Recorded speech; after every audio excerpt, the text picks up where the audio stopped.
Hello, am I audible?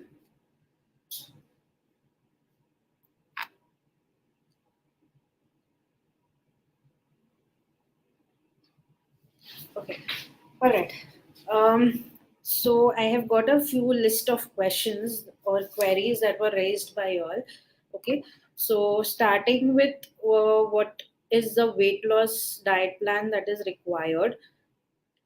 So there is no specific or a particular weight loss diet which is for all. So it is very personalized thing. So basic, I'll let you know. So it is something like you have to go on a low carbohydrate diet, which is your sugar intake or your simple carbs like your fruit juices or your bakery products or your maida items, those have to be restricted. You need to increase on your proteins. Okay, so by proteins, what do I mean is for vegetarians, something like your milk based products like your curds, buttermilk, paneer is a very good source of protein. Okay, and other than that, there is pulses, legumes like your dals, moong, chole, chana, etc.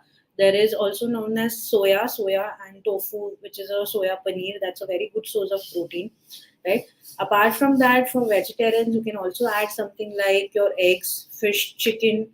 Your These are the very good source of protein, and they're a lean mass, so it is very helpful for the weight loss also. So even something like paya soup is okay once in a while, but red meat, mutton needs to be avoided, okay, because they are more on fat lines also. They have a good source of fat. Okay, so apart from that, even fiber has to be on a higher side in your diet. So fiber, I mean good amount of vegetables.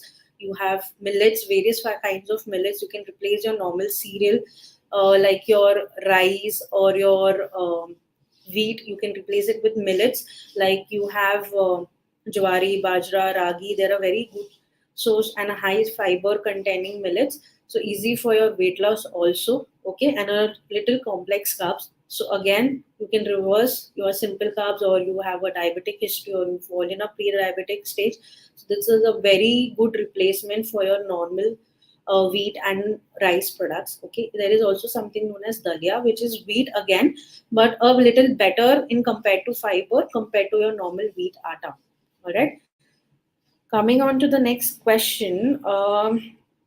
So, what should be the ideal dinner if you're a insulin resistant or you're planning for a weight loss? So again, I would say have a early dinner. Okay, so by 6 or 7, you need to finish your dinner so that your body gets good amount of rest and a good amount of fasting period also, that will help you for your weight loss. Okay, avoid going on to bed at least 3 to 4 hours after your dinner. Okay, so the healthy and effective meal for your dinner would be, like I said, you can add a millet. Okay, the quantity of millet can be like one chapati, or if you're having a khichdi or something like that, so maybe a combination of vegetable, um, dalia khichdi or something, which is one soup bowl kind of a quantity. Okay, with a good amount of vegetables. Add a paneer or a protein source, either paneer, soya, or any of your non-veg if you're adding, along with curds and buttermilk. Okay, so this can be a very healthy and an effective dinner that you can add. You can also, if you want to have a simplified or a little change in your dinner, you can also add something like maybe a soup with some moong dal or a besan chilla with some saute paneer, or with vegetables or stir fry vegetables. That is also something that can be added as part of your dinner. Okay, there are also something known as wraps, so you can add vegetable or paneer based wraps, which is a very healthy source for your proteins and a fiber combination. You can add that also as your meal for your dinner. Okay, which is light and a little different than your normal regular meals also. Okay, so coming back to another questions.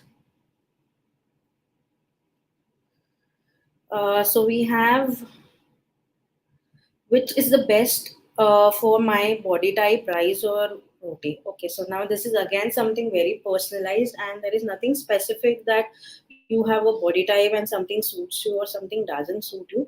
It's always that you can keep things on rotation basis. So either you can add one cereal at a time, okay, just to see which cereal suits you or which cereal doesn't suit you. Okay, so it can be something like one meal you can have rice, or one meal you can have a millet, one meal you can add your wheat. So you can always have a change or a rotation based in your diet, not only for your cereals but also for your vegetables and fruits.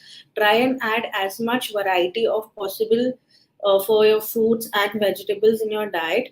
Okay, especially the seasonal ones. Okay, because they give you additional benefits of your nutrients, vitamins, and also specific to conditions. So seasons, they have a good source for your immunity also, along with your proteins, right?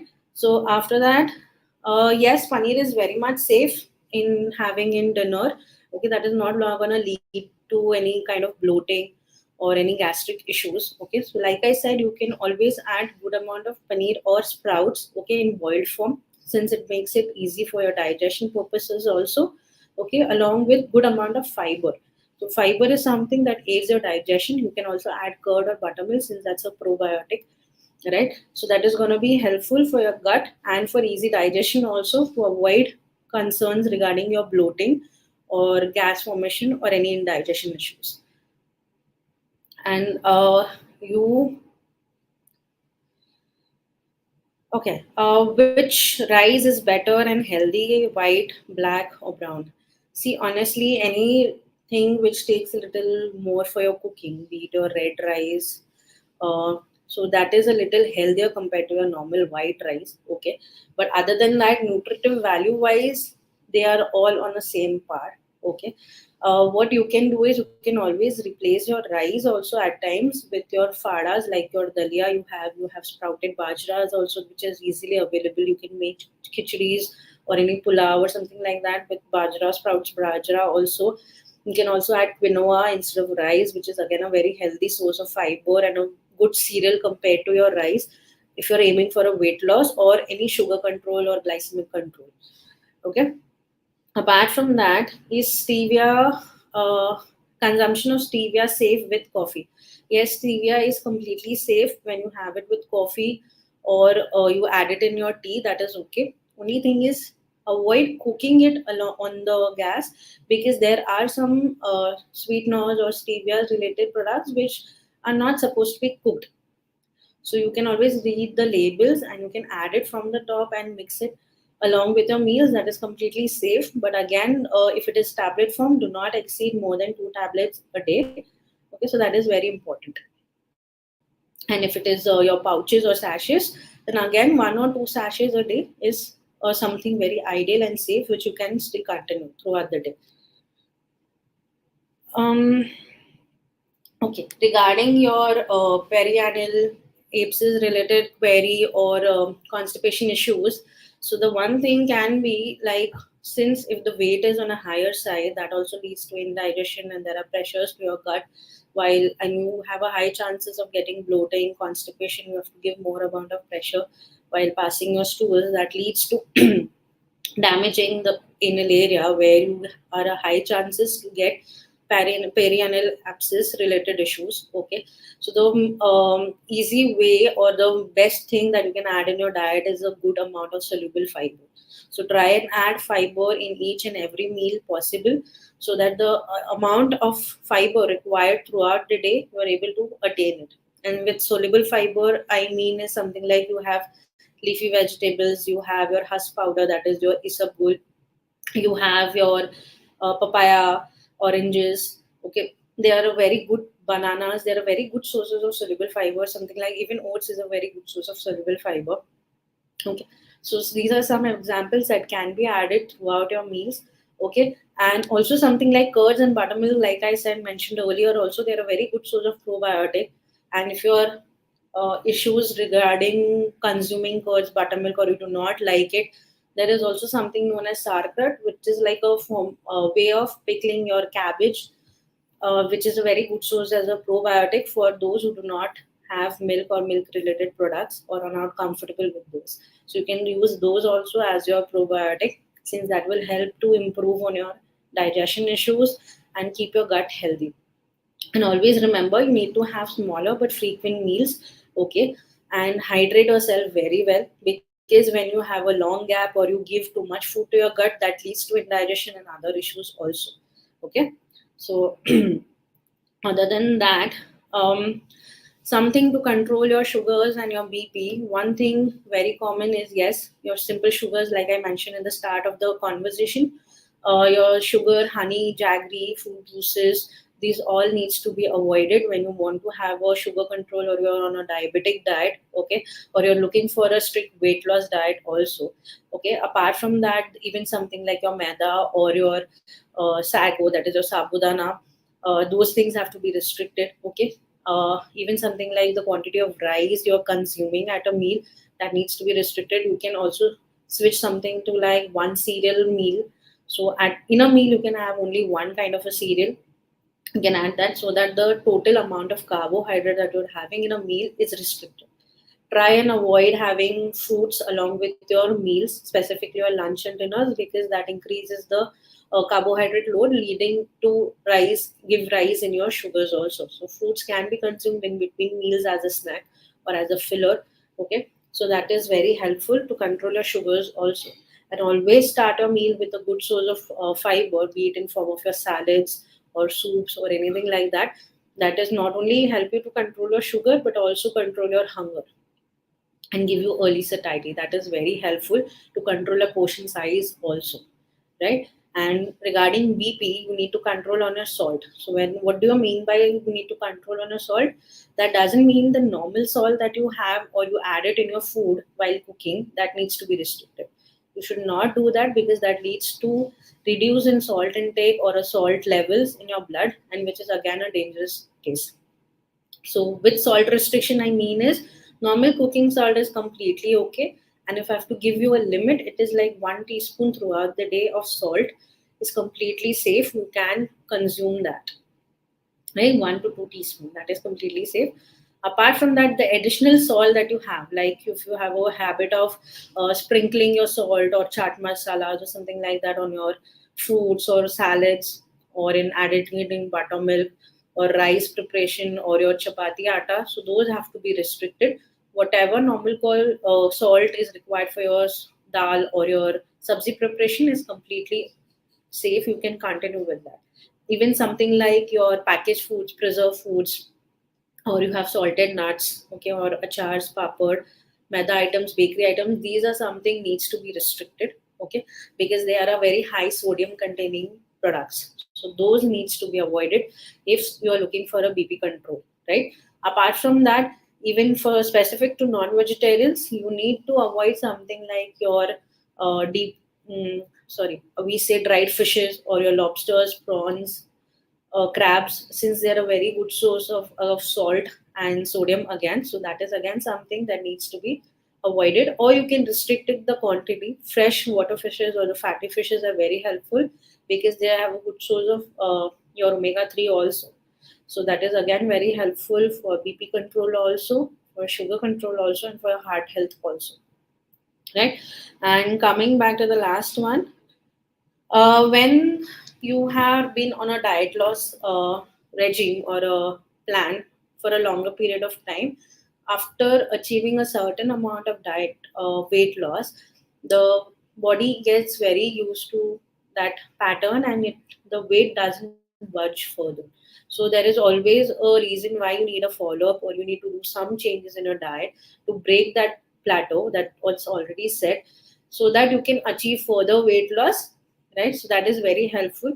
So always get a follow up done by your dietitian, whoever has prescribed you a diet, so that she can alter or modify the plan, okay, and help you to achieve further weight losses, right? So apart from diet, exercise is also something which is very helpful and very useful for weight loss, and very much necessary also. And by means of saying exercise, only walking or brisk walking is not considered as an exercise. Along with walking, you need to do other physical activities also, be it like playing any sport or swimming, badminton playing, or cricket is something that you like, you can add that also. Or you can add something like either be it your gymming or your yoga, okay, or stretching exercises. Anything is needs to be in a combination along with walking, okay. So at least 60 minutes to 45 to 60 minutes of workout throughout the day is very much important, okay. Apart from that, when you're eating, do not eat with the gadgets, uh, or seeing your television, or while working, or talking to someone. I mean, even if you're involved in talking to someone, be very mindful of what you're eating, how much you're eating. Okay, so because when we are so used to of having gadgets around or being concentrated more on gadgets, we do not realize what we are eating, how much we are eating. Okay, so we do not get that satiety very easily. Okay, because your mind is continuously using the energy, or it's not even known, usko nahi pata hai कि what you're eating, right? So always eat mindfully. That is very much needed. Okay, that not only helps to improve your digestion, because while you are watching the screen, your digestion also gets hampered. It gets slowed down. So when you are eating, it is not going to help you for that, right? So that is very much important. Hydrate yourself very well. Okay, because if there is dehydration, again there is a confusion signals that happen, that you do not realize whether your mind is asking for water or it is asking for food. So that is again a confusion which is created when you are dehydrated persistently. So see that you hydrate yourself well. With hydration, I mean you can have your infused water or buttermilk or clear soups, or something like lemon water which is unsweetened. These are specific liquids for your diet control, right? Even one more important thing for your diet control is, or your weight loss plan is, that even if you're diabetic, or irrespective if you're diabetic or you have BP issues, you need to control salt intake. Because if your diet is high in salt, it doesn't let you or help you for your weight loss, right? So see that irrespective of your comorbidities, you need to control your salt intake. Okay. Lastly, someone had asked that when you're planning for a weight loss, or you are restricting your sweet intakes or sugar related intakes, how do you satisfy your cravings regarding sweets? Okay. So for that, what I suggest is you can consume something like dark chocolates, okay, which has no added sugar, something which is like 60 to 70% of cocoa that is there, right? So two pieces of dark chocolate is very helpful, as that is an antioxidant also, so that you can consume to have to satisfy your cravings. Okay. Apart from that, there is also something like, you can just saute your paneer in a little bit of ghee. You can add a little bit of dry fruit or a fruit along with paneer and make it like a ball kind of a thing, and you can have that also. That is also something that is going to help you to satisfy your cravings. Or you can add natural sweetener, that is stevia, okay, and satisfy your desert eating cravings. Or natural sweeteners, like you have your dates or kishmish or anjeer, something prepared out of that is also helpful to reduce or curb on your sweet cravings. Okay, so are there any further questions or anything that I have missed and you want to know more about? So please feel free to ask.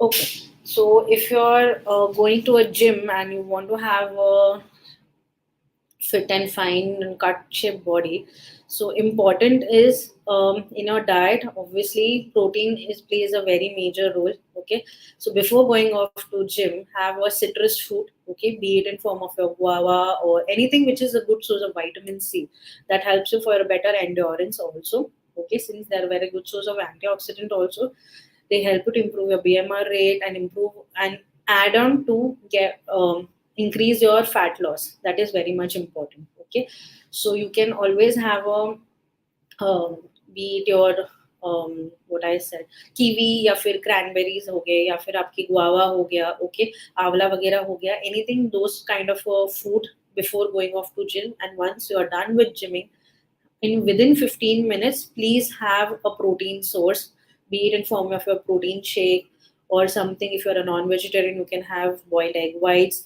or for a vegetarian, just, and if you want to have some drink, you can have something like oat smoothie also. Okay, because that helps you to replenish the losses that you have incurred while having workout. Okay, so to help your muscles to regain their losses and avoid further injury. Okay, because while you're doing gymming, your protein gets break down. So we are not targeting on protein loss, but on a weight loss and a fat loss. That is very much important to get a leaner and a cut shape body. right? So see that you have proteins in each and every meal. Okay, if you're not having any protein supplement or anything like that, so if you're having a 4 to 5 meals throughout the day, add protein sources in every meal. Okay, and something also that helps you to improve your BMR, you can always start your day with a good warm hot water with either green tea or green coffee, or something like your normal dalchini, pinch of dalchini, you can just boil it, strain it, and add a little lemon and consume it. That is also something that will help you to achieve your targets. Okay, we have one more question from Nishikant. How is safe petha juice in daily morning? Is it any side effects? Okay, there is no specific side effect as such, but there is nothing as such. There is no any specific health benefit also as such with your safed petha juice that you're having. Instead, I would say you can have any avla juice or something like that, which is much more better since they're a good source of antioxidant, right? So you can consume those. That is more better. Okay, eating Chawanprash is not a problem, but see that you read the labels very carefully of what it contains. Okay, because usually they have too much amount of your non-nutritional things also, which for a long run impacts your liver and your gut also. Okay, so if reason of having Chawanprash is just keep your gut healthy or something like that, focus more on your dietary sources and get something from your natural sources itself, so that will be more beneficial. Okay, so first you need to identify the reason why there is acidity. Okay, if there are long gaps and that is the reason of acidity, there is too much of stress, and what are the things related to your acidity, that is very much important. Something to be avoided is something which is salty, fried, too much of spice related foods needs to be restricted. Had good amount of fluids, okay, throughout the day, okay, so that stomach is not kept empty for a longer period of time, and that will keep be active, and that is the reason how you can control your acidity issues also. Okay, and by controlling your spice, I do not mean that you have to have a bland food. You can continue with your normal spice food, but something which is home food, and eat it fresh. Okay, do not keep it for a longer period of time, like raat ka hai and you had it in morning reheating and all. Try and avoid that. That will also help you to curb down your acidity issues. Okay.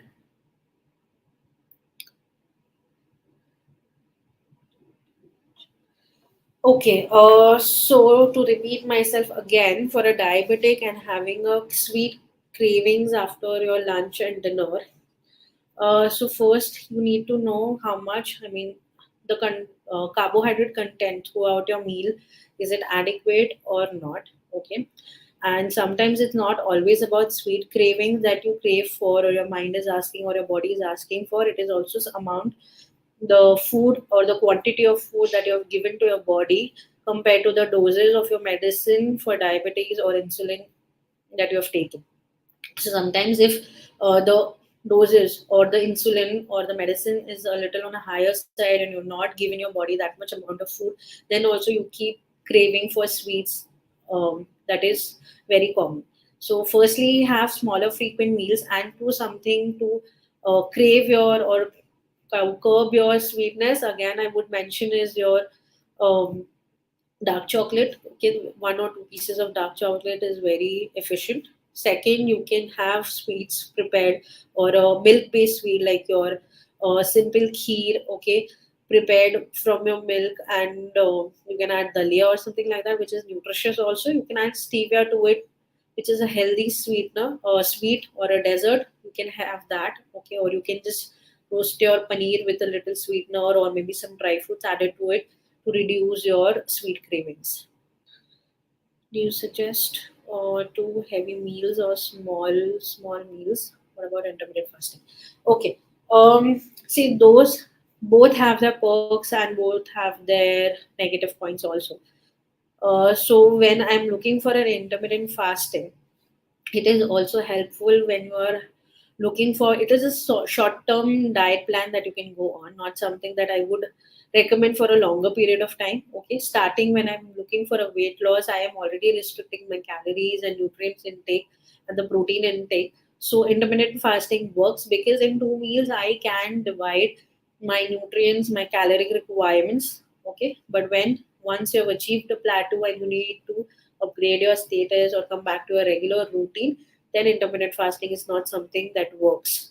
Okay, so to have a sustainable weight loss, I would recommend you can go for, you can start with IF, okay, and then come back to smaller frequent meals, and the quantity and the quality of meal is very much important along with your exercises which is needed, right? So that is completely okay. And also regarding IF, it also depends how well is your gut trained, because for a long term of fasting, like we say, it has at least 12 to 14 hours of fasting.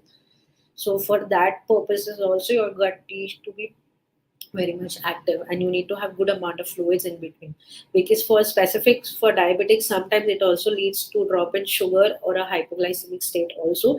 Even if you're not diabetic, these are the common things that are seen if it is not practiced well, right? So it depends on body to body how well your body is getting accustomed to it. Any other questions?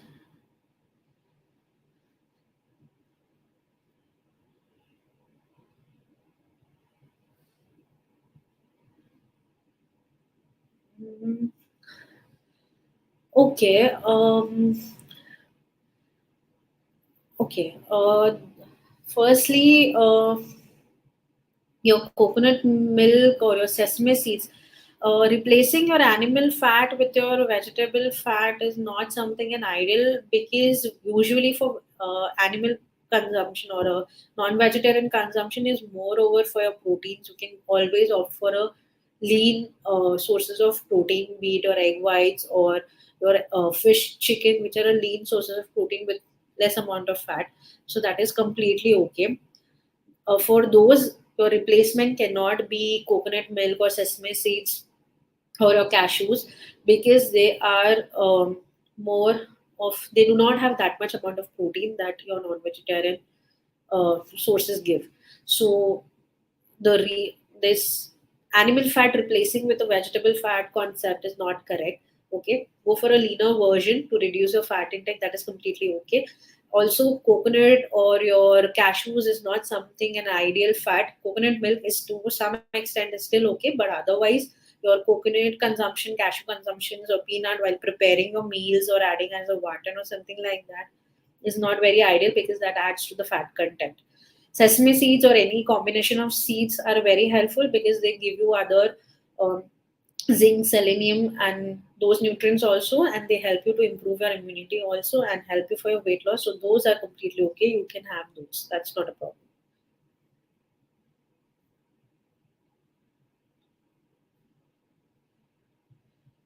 Okay. So now coming on to ending the session, I hope I have resolved most of your queries. Um, So, to end on a note, I would just give you a brief of what needs to be added in your diet. Okay, always start, your plate should look like you have half of plate covered with your fiber. Okay, so maybe in form of your vegetables. If it's a breakfast, you can add a little quantity of fruit. Okay, and the other half of your plate should be your cereals and a protein source. Okay, so other half is also divided into half. One is your cereal exchange, one is your protein exchange. Okay, and there has to be, apart from that, this needs to be a complete balanced meal throughout the meals that you're taking, that is breakfast, lunch, dinner. Apart from that, in between meal, always offer something healthy snacking options, like something based on protein compared to your junk things. Okay, so something like roasted chana or something like handful of nuts, unsalted nuts with a buttermilk. That's also something, a healthy snack that you can consume to reduce your hunger, long meal timings also, and to give more amount of protein to your body which is required. You can also add, if you're a non-vegetarian, you can add egg whites. That's not an issue. You can add a chicken salad or a paneer saute, paneer stir fried vegetable salad or something like that also as an evening snack, or a muncher in between, or roasted soya or something like that also. eat mindfully. I'm repeating that. That is very much helpful for improving your metabolism also. And to know how what you are eating and how much you are eating. Always, if you're a sedentary worker, please take a walk or just stretch at your workplace or in the same or stretch your neck and something like that. Keep be active within in at least 1 or 2 hours. Okay, hydrate yourself well. So keep sipping water every half an hour to 1 hour. That is very much important. Okay, always have a combination of meals or a variety of meals. Do not stick to one type of a meal, okay, or a one time of combination, which is not going to help you for your weight loss. Okay, I hope I have answered most of your questions and you'll be benefited by that.